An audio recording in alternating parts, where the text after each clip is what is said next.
Everyone, आज मैं explain करने वाली हूँ विकेड गेम का एपिसोड 4। और आज के एपिसोड की बात करें तो आज का एपिसोड बहुत ही ज़्यादा एक्शन वाला होने वाला है और रोमांटिक भी और क्यूट भी होने वाला है। तो चलिए आज के एपिसोड की शुरुआत करते हैं। अगर आप मेरे चैनल पर नए हैं तो प्लीज़ सब्सक्राइब कर लेना।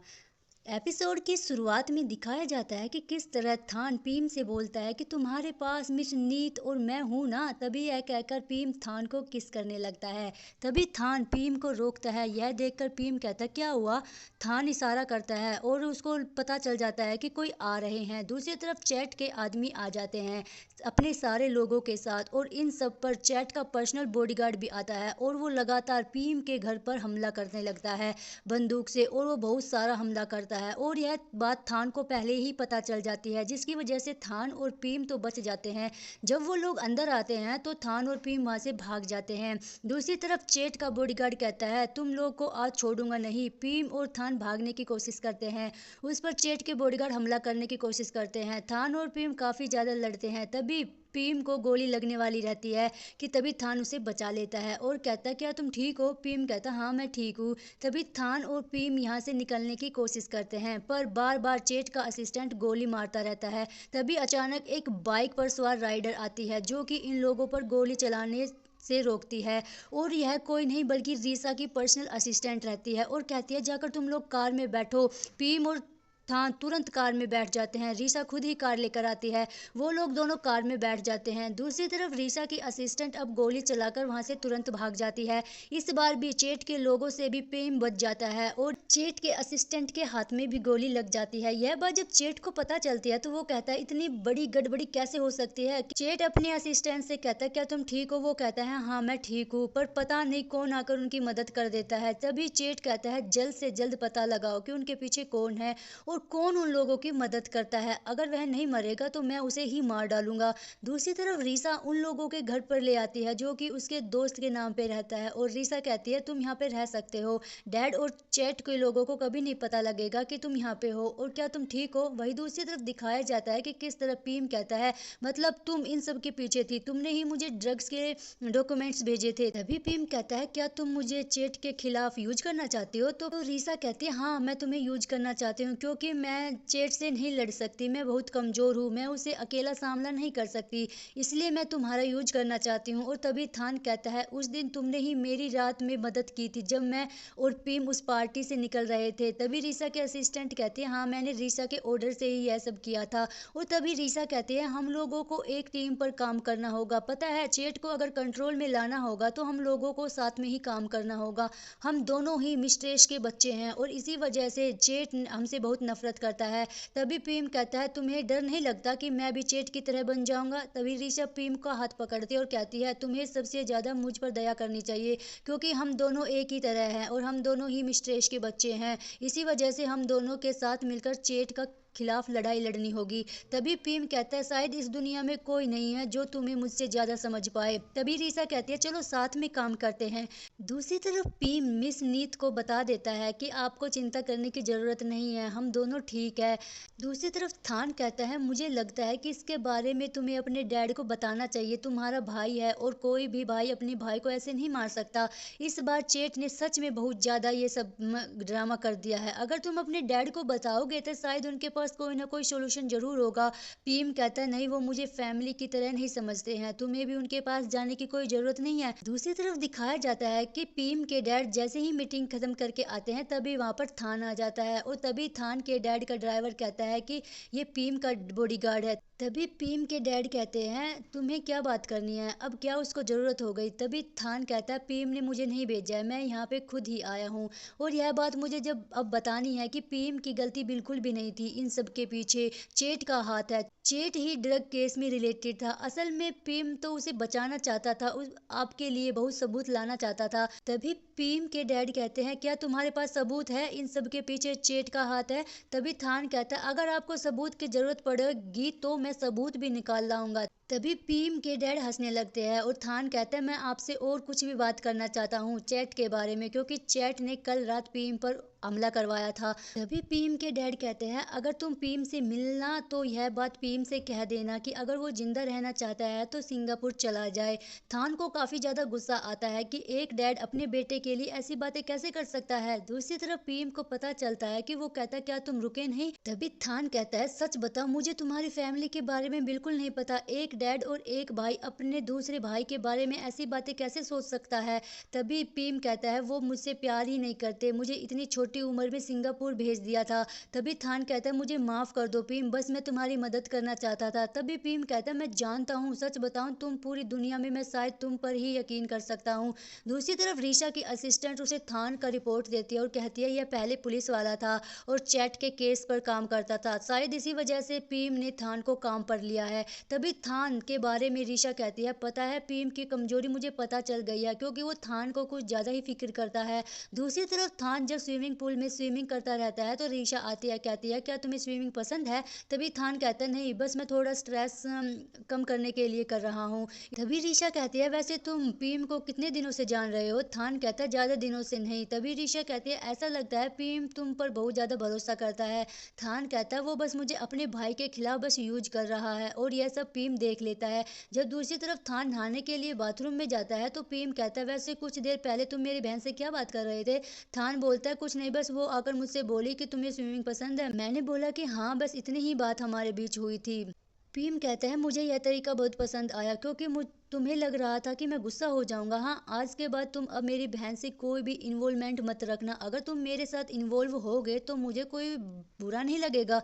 तभी थान कहता हटो मुझे नहाना है। यह कहकर पीम को बाहर निकाल देता है। दूसरी तरफ पीम अपनी बहन रीशा से कहता है कि हम लोग साथ में तो काम कर रहे हैं, पर यह जरूरी नहीं कि हम लोग हर चीज शेयर करें। यह सुनकर रीशा कहती है हाँ मैं जानती हूँ, और तुम सच बताऊं तो मैं थान को बिल्कुल भी पसंद नहीं करती हूँ। तुम्हें चिंता करने की कोई जरूरत नहीं है, मैं थान को टच भी नहीं करूंगी। ये सुनकर पीम कहता हाँ अच्छी बात है। तभी रीशा कहती है इस वक्त मैं चेट को हराने के बारे में सोच रही हूँ और इसके अलावा मुझे कुछ और चीज सोचने की जरूरत नहीं है। तभी वो कहती है क्या तुम्हारे पास कोई तरीका है। तभी पीम कहता है इसके बारे में चिंता मत करो, क्योंकि मैंने किसी और को भेजा है चेट की जासूसी करने के लिए। दूसरी तरफ चेट वही इन्वेस्टर से मिलता है जो कि उसके डैड के बहुत बड़े इन्वेस्टर है, और दिखाया जाता है कि किस तरह चेट और वो इन्वेस्टर रहता है वो एक दूसरे से मिले हुए हैं। तभी वो इन्वेस्टर कहता है अगर तुम अपने इस प्रोजेक्ट के तहत नहीं होते तो मैं तुम्हारी मदद नहीं करता। मैंने तुम्हारी इसलिए मदद की क्योंकि तुम्हारी मोम के साइड वाले में बहुत ज्यादा करीब है।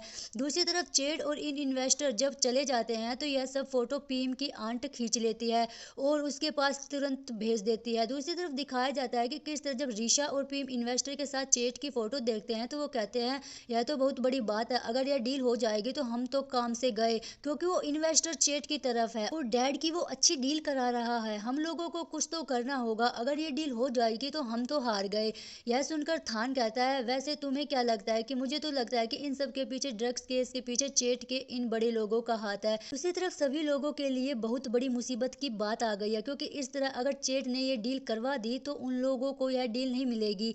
दूसरी तरफ पीम काफी ज्यादा परेशान रहता है कि वो इतनी बड़ी मुसीबत से कैसे सामना करे। तभी वहां पर रीशा आती है और कहते हैं अगर यह कॉन्ट्रैक्ट सक्सेसफुली हो जाएगा तो हमारा तो बहुत बुरा हाल होगा। दूसरी तरफ वो इन्वेस्टर जब अपनी मीटिंग के लिए अपनी कार में बैठता है तो जैसे ही वो स्टार्ट करते हैं तो वो कार ब्लास्ट हो जाती है, और थान के डैड जब ऑफिस में काम करते रहते हैं तभी वहां पर उसका असिस्टेंट आता है और कहता है क्या आपने न्यूज को देखा सर। तभी न्यूज दिखाई जाती है कि किस तरह उस इन्वेस्टर की कार ब्लास्ट हो गई है, जिसकी वजह से उनकी डेथ हो जाती है और बहुत बड़ी मुसीबत की बात रहती है। दूसरी तरफ थान को अपने दोस्तों से पता चलता है कि किस तरह जो इन्वेस्टर था उसकी डेथ हो गई है, कार ब्लास्ट हो गई थी, और बहुत बड़ी बात रहती है क्योंकि वो एक बहुत बड़ा गवर्नमेंट ऑफिसर था। दूसरी तरफ पीम और रीसा भी एक दूसरे को देखते रहते हैं। तभी वहां पर थान आता है और कहता है क्या तुम लोग इन सब के पीछे हो। यह सुनकर पीम कहता है तुम्हारा मतलब क्या है। तभी थान कहता है क्या तुम दोनों इस एक्सीडेंट में इन्वॉल्व हो।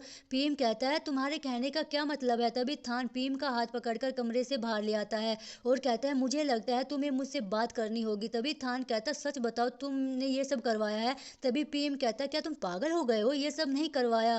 थान कहता है मुझे लगता है तुम इन सब के पीछे हो। पीम कहता है मैं कैसे जान सकता हूँ कि उसे मारने वाला कौन है और इन सब के पीछे कौन कौन है उसे एक्सपोज किया। तभी थान कहता है अगर वो उसकी डेथ होती तो सबसे ज्यादा फायदा तुम्हें ही होता, मुझे लगता है कि तुम इन सब के पीछे हो। पीम कहता है मैं तुम्हें कैसे यकीन दिलाऊं, मैं उसके पीछे नहीं हूँ, वो एक गवर्नमेंट ऑफिसर है, मालूम नहीं कितने लोग उसके पीछे पड़े हैं, कितने लोगों को उसका फायदा होगा, बल्कि हजारों लोगों को उसके मरने से फायदा होगा। थान कहता है सच बताओ तो तुमसे बहुत ही ज्यादा उदास हूँ, सच सच बता दो क्या तुमने उसे नहीं मारा है। पीम कहता है मैं बोल तो रहा हूँ मैंने ये नहीं किया और मेरा यकीन करो। और ये सब रीसा की असिस्टेंट देखती रहती है और कहती है मुझे समझ नहीं आ रहा कि थान मिस्टर पीम पर ऐसी बातें कैसे कर सकता है, भला एक बॉडीगार्ड अपने बॉस से ऐसी बातें कैसे कर सकता है।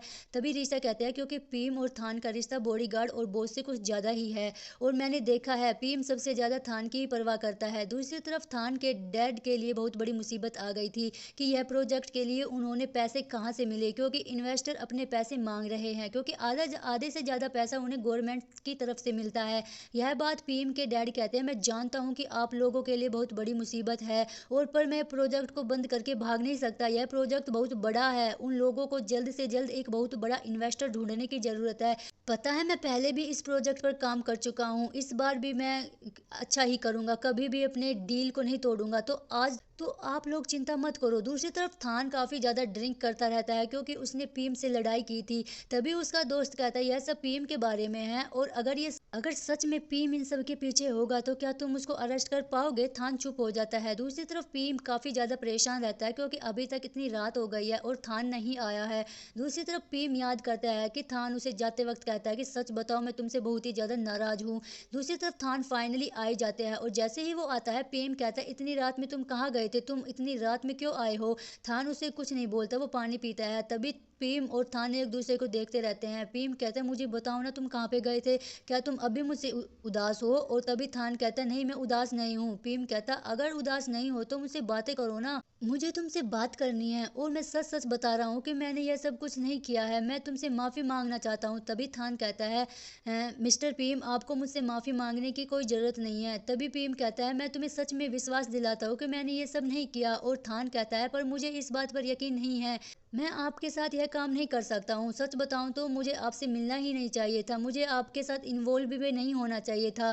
पीएम थान को पकड़ने की कोशिश करता है। थान कहता है मुझे इसी वक्त जाना है। तो पीएम कहता है अगर तुम जाओगे तो चेट तुम्हें मार डालेंगे। तो थान कहता है कि मुझे डर नहीं लगता और भला मैं ऐसे इंसान के साथ क्यों रहूं जिस पर मैं विश्वास नहीं करता। पीएम कहता है मुझ पर यकीन करो, इसके सबके पीछे मैं नहीं हूँ, मैं प्रॉमिस करता हूँ जैसे ही चेट का मैटर खत्म होगा मैं तुम्हारी मदद करूंगा। तभी थान कहता अगर तुम इन सब के पीछे हो गए ना मैं तुम्हें कभी भी माफ नहीं करूंगा। दूसरी तरफ थान के डैड चेट को बुलाते हैं। चेट कहता है डैड आपने मुझे क्यों बुलाया, क्योंकि उसका सोल्यूशन मिल चुका था। तभी उसके डैड उसकी और इन्वेस्टर के साथ फोटो दिखाते हैं। यह सुनकर तो चेट के होश ही उड़ जाते हैं। तभी उसके डैड कहते हैं मतलब तुम इन्वेस्टर से छुप छुप के मिल रहे थे, यह कैसे कर सकते हो, तुम्हें पता है कि मैंने तुम्हारे लिए पीएम को अपने ऑफिस से निकाल दिया था और तुमने इतना बड़ा ये ऐसे कैसे कर दिया। फिर भी मैंने पीएम के ऊपर दबाव डाला कि वो तुम पर छानबीन ना करे, अगर यह बात पूरी पता चल जाती तो कितनी बड़ी मुसीबत आ जाती। चेट कहता है मेरी गलती नहीं है, इन सब के पीछे पीएम का ही हाथ है। तभी इसके डैड कॉलर पकड़ते और कहते हैं ओ ऐसी बात बोल रहे हो, सच बताऊं तो मैंने तुम पर एहसान किया था क्योंकि तुम मेरे बड़े बेटे हो,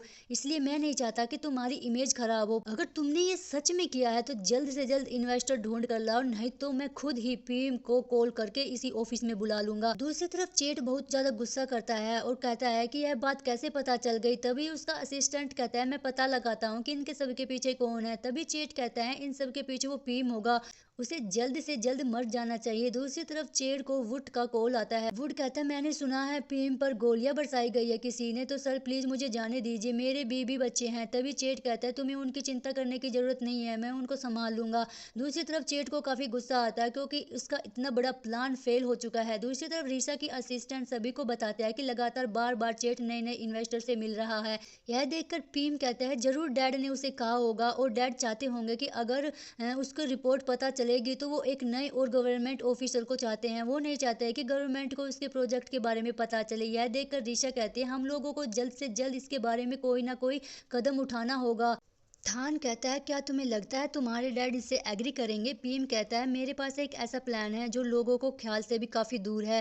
पीएम एक आदमी को बुलाता है जिस जो पीएम का एक्स लवर है जिसका नाम जैसन रहता है। यह देखकर थान कहता है यह कौन है, क्योंकि वो तुरंत पीएम से हाथ मिलाने की बजाय उसके कमरे में लेकर जाता है। तभी ऋषा बोलते हैं यह पीएम का सुगर डैडी है। तभी थान को चेट की बात याद आती है कि किस तरह उसने कहा था कि सिंगापुर में इसने लोगों का फायदा उठाया था। और इस तरफ जैसन ली वो तुरंत पीम की गर्दन पकड़ लेता है और कहता है पता है मैं हमेशा तुम्हारे बारे में सोचता आया हूँ, और सच बताऊं तो तुमने मेरी आखिरी बार बहुत सारे पैसों का नुकसान किया था। तुमने मुझसे मिलियंस पैसे लेकर भाग गए थे। तभी पीम कहता है तुम फिर इसका वेट क्यों कर रहे हो। जैसन ली उसको सोफे पर धक्का दे देता है और उसकी गर्दन दबा देता है और कहता है जब भी मैं तुम्हारा फेस देखता हूँ तो अपने आप को रोक देता हूँ, क्योंकि आज तक मुझे किसी ने ऐसा फील नहीं कराया जैसे तुमने कराया है। तभी पीम कहता है पर तुम मुझसे नहीं, मुझे अपने पैसों से प्यार करते हो। जैसन कहता है नहीं, मैं पैसे मुझे धोखा नहीं देते जैसा तुमने मुझे धोखा दिया है। तभी पीएम कहता है मेरे पास एक बहुत अच्छा प्लान है, मैं तुम्हें एक बहुत बड़े हॉस्पिटल में अच्छा प्लान बताऊंगा, उस हॉस्पिटल की हिस्सेदारी भी बनाऊंगा। तभी थान कहता है जैसन और पीएम में क्या बात हो रही है, क्या मिस्टर पीएम जैसन को काफी दिनों से जानते हैं। रीशा की असिस्टेंट कहती है हाँ वो दोनों कॉलेज के दिनों से एक दूसरे को जानते हैं। ये देखकर रीशा कहती है तुम इतनी चिंता क्यों कर रहे हो। दूसरी तरफ पीएम कहता है पैसों की महक काफी अच्छी होती है। जैसन तुम क्या सोच रहे हो। जैसन पीएम को किस करने वाला होता है। पीएम कहता है रुको, हम इसके बारे में बाद में बात करेंगे, चलो उसके बारे में बात कर लेते हैं। और जाते वक्त पीएम जैसन को किस करके जाता है। दूसरी तरफ दिखाया जाता है कि किस तरफ चेड अपने डैड को एक इवेंट में लेकर आता है और कहता है मुझे लगता है यह इन्वेस्टर हमारे प्रोजेक्ट में जरूर इन्वेस्ट करेगा, यह काफी बड़ा इन्वेस्टर है जिससे कि गवर्नमेंट को शक भी नहीं होगा हमारे प्रोजेक्ट के लिए। जब चेट और उसके डैड उस इन्वेस्टर से मिलते हैं मुझे तो बहुत खुशी हुई आपके इवेंट में आकर। जब वो इन्वेस्टर बात करता रहता है तभी वहां पर जैसन आ जाता है और कहता है हेलो सर, मुझे आपके साथ काम करके बहुत अच्छा लगा, क्योंकि यह तो मेरे प्रोजेक्ट में काम कर रहे हैं। यह देखकर चेड और उसके डैड शॉक हो जाते हैं। उसके डैड कहते हैं जैसन तुम यहाँ क्या कर रहे हो, और वो कहता है कि मैंने कभी नहीं सोचा था कि तुम इस प्रोजेक्ट में भी इंटरेस्ट रखोगे। तभी जैसन कहता है मेरा इंटरेस्ट इसमें नहीं बल्कि मेरा इस फाउंडेशन में है। यह सुनकर उसके डैड कहते हैं कौन। तभी तभी सामने से पीम आता है और कहता है हेलो डैड। ये देखकर डैड और चैट दोनों ही होश उड़ जाते हैं क्योंकि उन्होंने अपने ऑफिस में पीम को निकाल दिया था। जैसन तभी पीम के पास आता है और उसकी कमर पर हाथ रख देता है, उसको बट पर टच करने लगता है और ये सब थान देखता रहता है तो उसे काफी ज्यादा बुरा फील होता है। क्यों नहीं होगा, सबको ही होगा, क्योंकि थान पीम और जैसन के रिश्ते से थोड़ा अजीब फील कर रहा है। दूसरी तरफ चैट के डैड काफी गुस्सा करते हैं और कहते हैं सब कुछ अच्छा होने वाला होता है तब सब कुछ बुरा क्यों हो जाता है। तभी चेट कहता है सच बताओ यह पीएम की गलती है, वो तो फैमिली कहलाने के लायक भी नहीं है। और देखिए ना डैड, वो मिस्ट्रेज का बेटा है, सच में हमेशा आपके लिए मुसीबत खड़ी करता है। तभी चैट के डैड कहता है कि सच बताऊं तो मुझे जल्द से जल्द कोई और सॉल्यूशन ढूंढ कर निकालो। दूसरी तरफ पीएम जाने लगता है तो थान से कहता है तुम घर चले जाओ, जैसन के साथ मैं आज रात रहूंगा। थान कहता नहीं मैं वेट कर लूंगा। पीएम कहता नहीं तुम घर जाओ और आराम करो, तुम मेरी चिंता मत करो। थान बहुत ज्यादा उदास हो जाता है। पीएम कार में बैठ जाता है। यह सीन काफी इमोशनल रहता है। तभी जैसन कहता है वो जो हमारा बॉडीगार्ड जिसका नाम थान है, मुझे ऐसा लग रहा है कि तुम्हारा और उसका रिश्ता कुछ है, तुम मुझसे देखकर थोड़ा डिस्ट्रैक्ट फील कर रहे हो। पीएम कहता है वो बस मेरा बॉडीगार्ड है, मैं इसके बारे में भला क्यों सोचूंगा। तभी जैसन कहता है अच्छी बात है, मैं नहीं चाहता कि जब तुम मेरे साथ रहो तो तुम किसी और के बारे में सोचो। और जैसन अपना हाथ उसके हाथ में पकड़ा देता है और पीएम उसके हाथों पर किस करता है और यहीं पर ये एपिसोड कंप्लीट हो जाता है। अगर आपको मेरा एक्सप्लेनेशन अच्छा लगा हो तो प्लीज़ वीडियो को लाइक शेयर एंड कमेंट जरूर कर देना और हाई पॉइंट जरूर देना। Thanks for watching, bye bye.